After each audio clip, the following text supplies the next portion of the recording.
Welcome to RK TV news. Nandyal జిల్లా శ్రీశైలం నియోజకవర్గంలోని ప్రముఖ పుణ్యక్షేత్రం శ్రీశైల దేవస్థానంలో హుండీల లెక్కింపు ప్రక్రియ సోమవారం ఘనంగా నిర్వహించారు. జూన్ 22, 2026 జరిగిన హుండీల లెక్కింపులో దేవస్థానానికి మొత్తం 5,45,55,035 రూపాయల నగదు ఆదాయంగా లభించింది. ఈ మొత్తాన్ని భక్తులు గత 27 రోజుల కాలంలో అంటే మే 26 నుంచి జూన్ 21 వరకు హుండీల్లో సమర్పించారు. నాదుతో పాటు హుండీలో 127 గ్రాముల 500 మిల్లీగ్రాముల బంగారం, 3 కిలోల 680 గ్రాముల వెండి కూడా లభించాయి.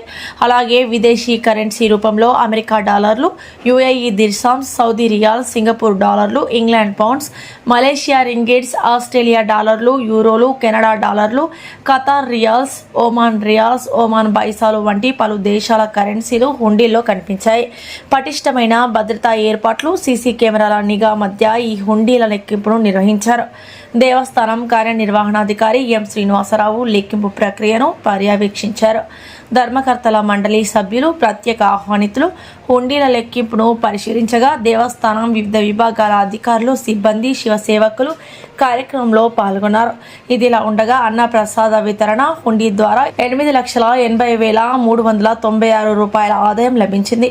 ఈ మొత్తాన్ని భక్తులు గత 93 రోజుల కాలంలో అంటే మార్చి 21 నుంచి జూన్ 21 వరకు సమర్పించినట్లు దేవస్థానం అధికారులు తెలిపారు.